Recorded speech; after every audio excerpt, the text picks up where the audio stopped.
हर रोज सुबह उठकर वो एक ट्वीट करते हैं और आपकी सरकार की एक नाकामी आपके सामने रखते हैं, लेकिन मैंने कभी नहीं देखा कि उन मुद्दों पर आप लोगों ने जवाब दिया हो। उल्टा अखिलेश यादव को कभी वो 12 बजे सोकर उठते हैं, कभी वो विरासत में मिली राजनीति करते हैं, इसके अलावा आप कोई जवाब नहीं देते हैं उनको। प्राची जी, बहुत छोटा जवाब। प्राची जी आप कह सकती हैं, लेकिन मैं ये बताऊं कि जब प्रश्नों का अर्थ कुछ निकले तो आप बयान दीजिएगा। अच्छा, अब ये किसी को अथवा बथुआ कुछ भी बोल रहे, इसका कोई उत्तर है क्या? आप भी तो मैंने एक उदाहरण आपको बताया, ऐसे में 10 उदाहरण। मणिकर्णिका पर जवाब मांगते हैं, आप नहीं देते। शंकराचार्य पर जवाब मांगते हैं, आप नहीं देते।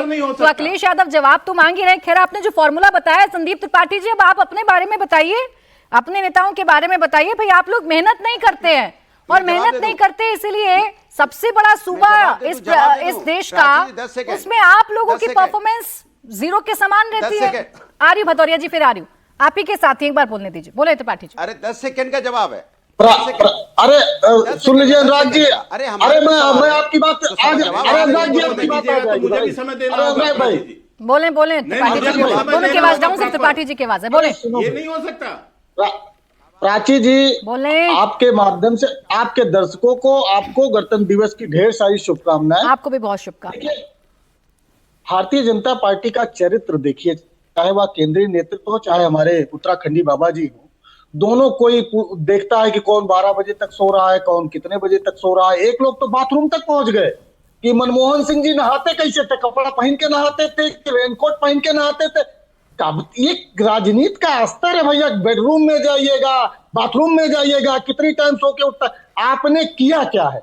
मैं एक के शर्मा जी से 2-3 छोटे सवाल पूछ रहा हूँ। के शर्मा जी, पूरे उत्तर प्रदेश में एक विश्वविद्यालय बता दीजिए जिसकी स्थापना आपने 2017 के पहले शिलान्यास किया हो और बन के तैयार हो, लोगों को मिल गया हो। आप बताइए, आप कह रहे हैं कि 16% ग्रोथ कर रही है, तो भाई उत्तर प्रदेश के आज भी सर्वाधिक लोगों को बाहर नौकरी के लिए क्यों जाना पड़ रहा है? वो क्या कारण है आपकी 16% और 17% की ग्रोथ में भी उनको माइग्रेंट होना पड़ रहा है, उनको जो है दूसरे प्रदेशों में जाना पड़ रहा है नौकरी के लिए और व्यवसाय के लिए। आप कह रहे ग्रोथ इतनी हो रही है। अरे साहब, आपने उत्तर प्रदेश का कर्जा 3 लाख करोड़ रुपए बढ़ा दिया, यह सच्चाई है। आपने आज उत्तर प्रदेश में सबसे महंगी बिजली, पूरे भारत में सबसे महंगी बिजली उत्तर प्रदेश में मिलती है। आप कह रहे हो कि रामराज चल रहा है, यहां तक कि आप धर्माचार्यों को नहीं छोड़ रहे हो। जिस सनातन की बात कर करके आप हिंदू मुस्लिम करके ध्रुवीकरण की राजनीति करते हो, सनातन के मुखिया और उनके परिकरों को पटक के मारते हो, चुनिया पकड़ के मारते हो। यही तो पूछा आपसे मैंने, आप मेरे प्रश्न का भाव नहीं समझ पाए। यही तो पूछा मैंने आपसे,